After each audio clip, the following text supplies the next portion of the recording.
All right, welcome back, guys. Just got back from a trip I wanted to talk about. Dave, I wanted to bring you in on this because you are a brew fan, brew house fan. So just by happenstance, I had to go to Asheville, North Carolina, and we went out to dinner with some guys from Finland, and they chose to go eat at the restaurant at the Sierra Nevada Brewery. And I'm not a brewery connoisseur fan, really, or anything like that. But I'm going to tell you what, that was an impressive place. And all glass, a lot of brick. You can see all the tanks, the huge tank. I'd hate to be the guy that had to shine all that shit. I'm going to tell you what. Yeah. That's because they were copper looking, right? Yeah, they're copper. That's copper, brass, whatever. Yeah, I'm copper, I'm sure, but whatever it is, yeah. What was it that was copper looking? The big tanks. tanks. Oh, okay. Yeah, the huge tanks. But damn, I'd hate to be the guy that had to clean all that bright work. Yeah.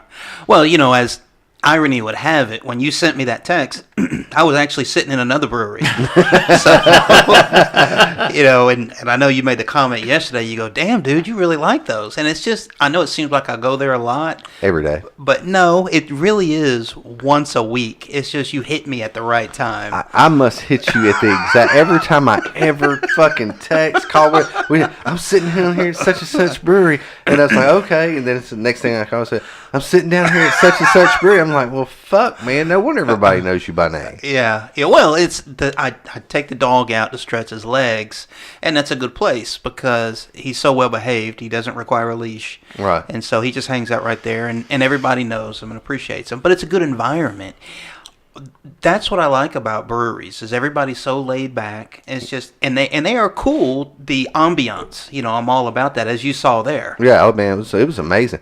Another thing I did think of when I was sitting there, and I couldn't take a picture because I'd be the creep, Well, it was Halloween night, and there was this little girl of questionable moral character sitting there, and in her little outfit, little unicorn outfit, and I instantly thought of Dave. I don't. Oh my yeah, goodness. I was like, I don't know if I'm as bad as you or worse, but I did think of you. Yeah. But I was like, I about broke my neck. She made a unicorn outfit look good. Yeah, it was. She didn't have to put a lot of effort in because there wasn't a lot there to put on. Oh, but my goodness. It was. She worked there or a customer? No, a customer. And the guys from Finland were very appreciative Of her outfit. Yeah, of her outfit. And that was the first night I met them, and so and you always want to kind of go in soft, with people from different countries. You don't know what their moralistic background is. They might be straight crazy gangsters. When it comes to sex, or they may be Pentecostal. Mormons. I don't know. Yeah. But whatever. One example there, but I learned real quick that they had no problem with those outfits because there was this one guy, I think his neck was about as sore as mine when we left there. Yeah. Halloween, most anywhere that serves alcohol is usually a good... She was the only one. She was, really? she stood out in the crowd. Everybody else, looked like... A true unicorn. A true unicorn. She was it. Everybody else, just kind of dressed normal. It was pretty laid back. But a beautiful place all the same. I know that if you get a chance, you should really check that place out. Of course, we couldn't do the tour and all that stuff because, it was late in the evening and all that stuff was closed. Would you drive all the way to North Carolina to check out a brewery? Of course, yeah. I went to Huntsville and I hit about that's an hour and a half away. 6 of theirs. And, the plan is they have a thing called the Bourbon Trail that runs through Kentucky. I want to do that. And, I'd make a weekend of it, and then go up there, and I'd like to hit Asheville and hit that. Wow. Well, and I'll tell you this, the town or the area itself, I can't say the town because we didn't go much into the town, but that whole area, beautiful area. Yeah. It's right at the very end of the Blue Ridge Parkway. It's where the Blue Ridge Parkway dumps into Asheville. Yeah. And, man, that place is pretty amazing. Yeah, I don't think it'd be nothing. Hell, even if we were to go, if we want to get a group and go stay at the cabins up there in the Blue Ridge Mountains that my brother has. Oh, okay. That'd be an easy drive. Yeah. Slip up there. Yeah. I need y'all to go because I need someone to drive me back. Maybe get a lottery ticket while you're up there. Oh, yeah. Yeah, I meant to, and I forgot to get one. I hate that. But the guys from Finland, we sat and we ended up getting in. This guy that went with us, man, he got shockingly, he got way into deep politics with these guys. But he was kind of on a politics rant, the whole weekend, or the whole week. But man, it turns out that the guys from Finland were very similar for what they would reveal. They were very similar in the ways of their way they felt about things, immigration and stuff. But they were funny. They were funny guys, and holy shit, can they drink beer? I imagine Did you so. drink Europeans. No, they looked at me like I was crazy. I drank one beer the first night, and it was a small one, and they looked at me like I was a bitch. And they were like, this one guy, and I won't say his name because hopefully he's listening. I gave these guys cards and stuff like that, but there was 4 or 5 guys with them, and this one guy, really cool, liked the guy. He was funny, a little bit older than me, and we went to the second night we went to this other place to eat, and so I just told a lie. It was Tuesday and we went to Asheville, the Sierra Nevada. Girl was dressed up as a unicorn. The Wednesday, actually Halloween night, we went to another place, a little tavern place to eat. All the girls working were dressed up, but we had a really nice, very wholesome waitress. So this guy really liked her. But anyway, he was talking to her, and I'm not kidding you. He sat there and drank 6 or 7 of the big, tall, 22-ounce beers in one sitting. Easier than I can drink water. Yeah. He was just. And the last one, the girl goes, she kind of did the funny out. She goes, "You want to know?" Because he's like, "I'll take one more for dessert." And she looked at him. She goes, "A big one or a small one?" And she goes, I can't do the Finnish accent. We had a little bit of accent. He's like, the big one. Yeah. Oh, yeah. Well, I'll tell you. So I used to work with a guy from Norway, and he would drink. What did I tell you about this? No, I was just thinking about some other story you told me about some guy from Norway. No. Ironically, it's a different guy from Norway. All right. Yeah. No, I forgot about him. The chance of knowing 2 guys from Norway. Right. Yeah. Okay. But we traveled. We went up to Montana, and this guy would drive for hours to drink a single beer, one beer that he'd never had before. Damn. So we went, and we were in, I think it was Bozeman, and we did a loop around the state, and we just left on a Saturday, and our agreement is so in Montana, if you've ever driven it, it's almost like little western towns will pop up where it will be prairie and then a little tiny little western town and then prairie and again.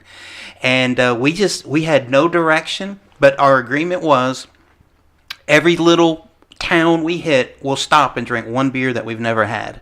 And we did that for like 10 hours and did this huge loop and then came back. And we talked to the locals and drank. And it really was a cool experience because you go into some straight up saloons out there. I mean, it was country as hell. And it was just a cool experience, Even if you're not a beer drinker. Yeah. Just to do a drive like that. That is pretty cool. Anthony Bourdain of beer. Yeah, Anthony Bourdain. There you go. Exactly. You might get a whole show on yourself. Man, I would love it. But I will say this, that we got pulled over in the first 15 minutes of our trek. So thankfully we got that out of the way on the front end and not the back end. So speeding or just whatever? No, well, so what happened, I was, I don't know, 25, 26, and this guy was like 60, and I was driving. And the cop pulled us over, and this guy, the Norwegian guy, was a big conspiracy theorist. He didn't like the government. Yeah, he was one of your people. And so the cop pulls us over, and so he's yelling at the cop across me the entire time about how he didn't have a right to pull us over and telling me not to get my license out. And so it was like an argument between the cop and this guy, and I'm trying to avoid a ticket, and I don't even know why I got pulled over. And the whole thing was just ridiculous. And I said, "You are inflaming a situation." No shit. Yeah. Did you just finally tell him to shut up? Yeah, but anyway, we got out of there. But the police said it looked suspicious because they said that there was a pedophile on the loose. And you look like a twink? No, shit. I see a 60-year-old man and a 22-year-old man going down the road. He goes, it just looks suspicious. No shit. And I said, well, this cat is suspicious. I'll take it. So, but anyways, we made it, and it was fine. But it was a fun trip. So that little baby face, he thought you was some teenager having to drive granddad around. Yeah. Little did he know I was going willingly. So. did the old guy? Was the old guy? It made him madder when he heard that. Yeah, he didn't like that either. So, but did he talk like the guy? Is it The Simpsons or is it Family? No, it's Family. Yeah. Oh no. No, he had a real deep voice. I'll tell you. So, and I wasn't going to get into this, but we worked together for several months. And so we used to always go out drinking. That was his thing. A lot of times we'd leave work at noon because he couldn't make it more than 5-6 hours without having a drink. So we left work. This may have been in Montana. We left work one day, and we drank until late into the night. And so when we come back to the hotel, I go to my room, and he does whatever he did. And so when I went to my room, I thought, shit, let me go to the lobby and grab a Coke. And as I walked down, now you got to keep in mind, this guy is almost 7 feet tall, and he's pushing 300 pounds. He was just an enormous Viking. So he is screaming at this little girl behind the counter. And in the hotel? Yeah, saying drunk as shit. And he was saying that someone raised the water level in his room. And so I'm standing there and I'm listening, and he goes, when I sit on the toilet, my balls are getting wet. He goes, and they weren't getting wet when I left. He goes, so somebody raised the water level in my toilet. He goes, now I've got to hold my balls over to the side. Put him on my fucking lap now when I go to sit down. Yeah, it was, and he wanted her to do something about it. Drop the water level, and he was just giving her hell. I would have loved to seen the look on her face. Oh, she was terrified. I mean, she didn't know. And so I corralled him, got him back to his room, because I was used to that kind of... He's just over the top, this guy.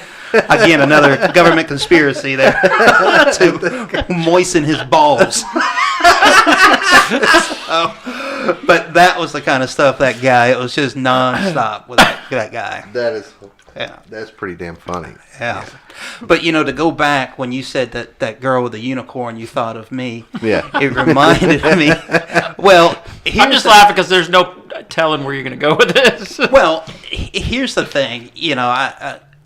Initially, I was like, damn, why would you think of me? But then over the summer, my mother went to Cuba with my brother.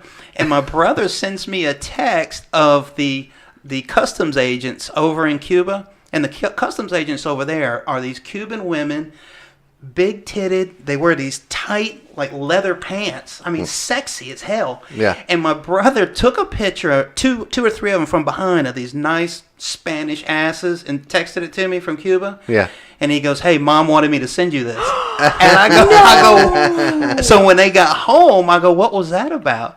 He goes, when Mom saw those girls, she goes, I just thought of Dave when I saw those girls. Take a picture and send it. Damn. I love your mom. Yeah. So anyways, y'all are on the same page. We're on the same page. Your mom and I need to have a drink. We need to laugh to some great stories. Yeah. But anyway, sorry, I derailed us a little bit. No, that's all right, because I did think of you in a good way, not in a bad way. Because I was like, I guess I thought of all the people, of all my friends who would probably appreciate it as much as me, if my little buddy Dave was sitting next to me. Sure, I would have. We'd have been giggling the most. And Amber would have been across the room laughing at both of us. Right. Yeah. Like a couple of children. Yeah. Well, next time I hope you do get a picture. That's the hardest part, man. I really don't ever want to get caught being the creep. You know what I'm saying? It's you don't want to be a creep. Yeah, it's the tough. It's the tough. My inner child wants to whip out the camera and just take the pictures, but my adulthood is like, don't be the creep. Don't be the creep. Don't be the creep. I got you. But maybe just that one time. do it under the armpit. Yeah, exactly. Right. Just shoot about 50 to hope you get the right one. Right. And just do a little panorama. There you go. Or just go up and just Yeah, ask I'd like her, to say, get a hey, photo with you. Yeah, take a picture. I think that might be the creepiest. Send it to my son. My daughter. She's trying to get some ideas for a Halloween. Yeah. But that was a good place. That was a great place. Speaking of kids, we went to, I have to give a shout out to Alabama Grappling, the tournament Brazilian Jiu-Jitsu tournament put on by Khalifa Oliveira. I hope I say his last name right. He runs the Gracie Baja in Pelham, Alabama. He put on a great, man, his tournaments are just getting fantastic. They went from, we used to not have hardly any, there was one guy that put on a tournament that got good for a while, and then just the way he ran it, he ran it in the ground, and people just didn't like going there. So people were having to travel to other states to get good tournaments, you know. And Khalifa started putting this one on a couple years ago, and it's just grown and grown and grown. It's well run, looks professional, everything's great. And we had some guys that I trained with that were competing in it, and we got this one guy. His name's Jake Elkins, and white belt, you know, just started jiu-jitsu within the year, and he not only did he win his division, he won absolute, which is any weight class, any rank. He just blew through these motherfuckers. Wow. Yeah, but Up to what belt? any belt. I mean, he blew Was he a through white what? belt beating white belts? Yeah, he was. A white belt? Yeah, he was smoking everybody. And I trained with this guy, and he's stud. But Is that wrestler guy you told us yes, that's what I was getting to. But in all fairness, he is not a white belt. He's One of them wrestlers. Well, he is an All-American wrestler. He's Yeah. Division 1. It might be Division 2 at the lowest. Runs a wrestling school, and he's 29 years old, and he is a stud. He didn't have really any competition that we saw there. Like he's a white belt. And when it doesn't matter that you didn't grappling before, but when you train the gi, you got to start as a white belt and you work with. But Khalifa was like, I can't let him wrestle in white belt. And they were like, it's fair, so they put him in blue belt. And he smoked through that division one nap. I mean, one guy made the comment, says, man, your hair's still in place. His hair kind of goes out. He fixes his hair, and he run through this guy, and he got up, he walked off the mat, and the guy standing there. His hair wasn't even mussed up. His hair wasn't even mussed up. I messed my hair up more going out the door. His hair was perfect. And we all started laughing. He's like, and so he went through that, and he won that, and finally, there was this guy that come out that, and I don't know the guy's name, but he was close to, Jake's a big guy too. He's just a big, in shape guy. And this other guy come on, and I was like, oh shit, look, this dude looks, this is going to be the match. And everybody started kind of coming in a little bit, we're like, oh shit, man, because it turns out the other guy fights, MMA or whatever. What belt was he? Oh, I have no idea. They had gone to no gi at this time. So he blew through the gi division, so they were doing no gi. And so I don't know what the guy's ranking was, or even if he was ranked, but you look at him, he looked like a stud wrestler too. And so everybody, started moving in, going, oh shit, here we go. We finally got this, Jake some competition. So they come out, they bow to the ref, and they bow to each other, shake hands, they slap, tap, get ready. God damn, man. I mean, as soon as they slapped, Jake shot a single. Looked like he was going for a single. He scooped a double. He picked this dude up off his feet, turned him sideways. He had him about 6 foot in the air. Jake's about 6'1", and he picked this dude up, twisted him, and was going to slam him. And he remembered you're not supposed to slam, so he held him. And this guy was easy 225 or more. So he held the dude and he just eased him down and just started mauling him like a grizzly bear. And we were all like, holy shit. But the guy did fight pretty good, but it was so funny. Everybody was like, as soon as he scooped him up like a child. And everybody's like, oh, yeah, exactly. So everybody said, Imagine if I was allowed to slam your ass. Oh, it would have been bad. It would have been, because he was fixing to spear his ass in the ground. But that's how good he is. He was he's conscious. He's like, caught him. He's like, let me ease him down. And then, So he didn't fight in the white belt division at all? no. So Khalifa knew about this guy Oh before yeah, y'all got there? Todd had to tell him. Okay. He's like, and that's the thing. Todd was, his coach, and Todd didn't want to be shady about it. Yeah. As a matter of fact, when he got signed up, he and that's when you have a good tournament. And it goes full board with what I was saying. Khalifa puts on a really good tournament. And so Todd was honest with him. Said, hey man, we got a guy, All-American wrestler. He's a stud. He's been working with me for a year, so he does have submissions, and he's learning, the submission game.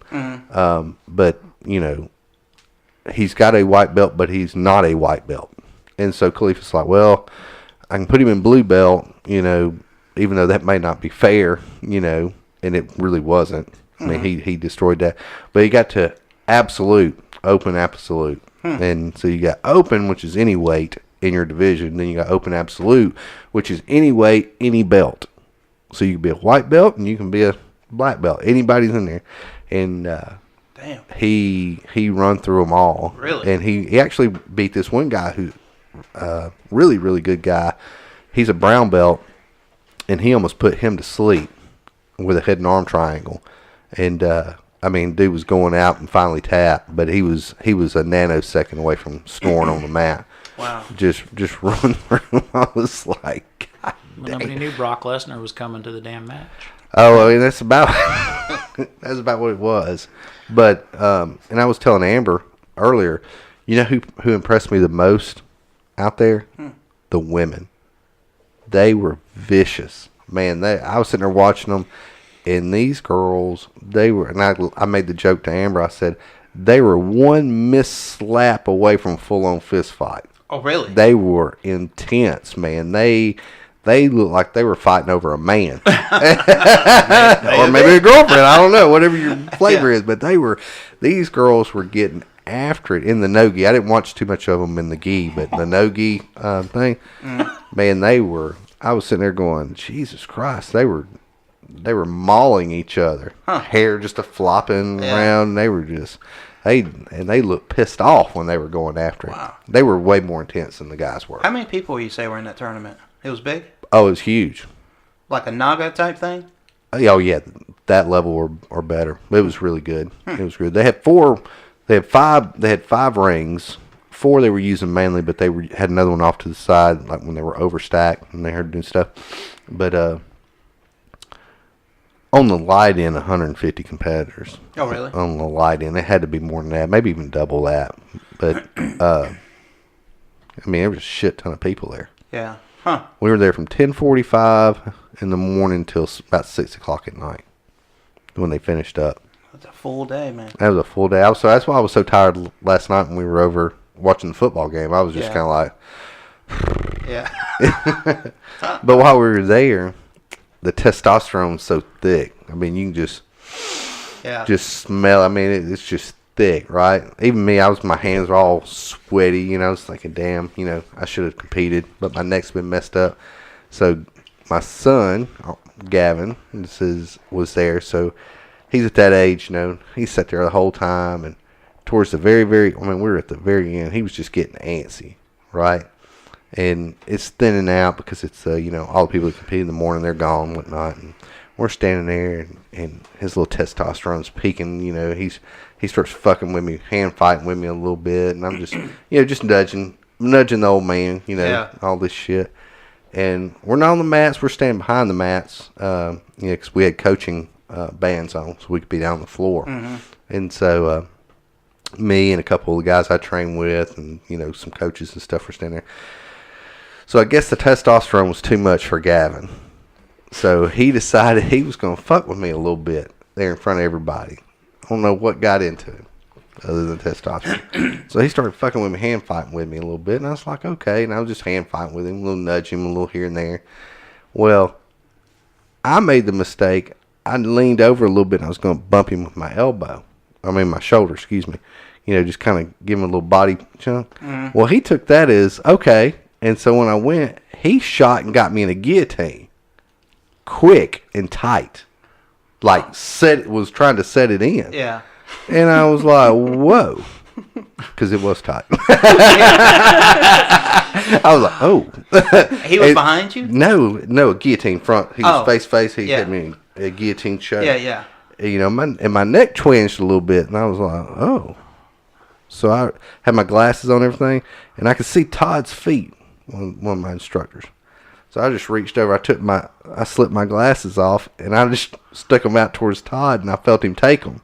And I guess Gavin saw him take them. Not to get serious now. So he started to sprawl out a little bit, 'cause he felt me, he thought I was fixing to, head up and come out. Yeah. So I fucked him up. So he had me tight. He was waiting for me to power up and do whatever. I sat down. I pulled down, threw one single leg in. I flipped him over my head, and he went flop right on the hardwoods. We were on the basketball court. I rolled with him. I come all the way across the top. I ended up in side control. Started to razor lock him, and I just looked at him. And he's just like, ugh. Yeah. He's like, what the fuck just happened? Because I was like, hey, man. You ain't embarrassing me in front of these motherfuckers. Especially my coach, my friend. It got real quick. And so all of a sudden we hear this guy, they're breaking the tournament down. So they're like getting mats up and doing stuff, and they're waiting on the last match for Jake. And this guy happened to be coming by that works for the tournament. And all he said was, 2 points for the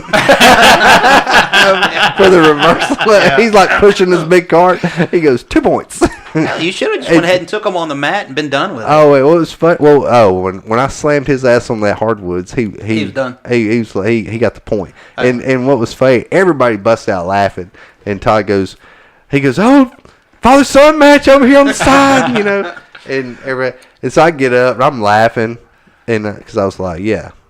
You ain't embarrassing me in public. Right. And so Todd reaches over and helps him up, like grabs his hand, he goes, you all right? Gavin goes, yeah. He goes, okay. Because you just got your ass whipped. He hasn't shown any interest in going to practice with you?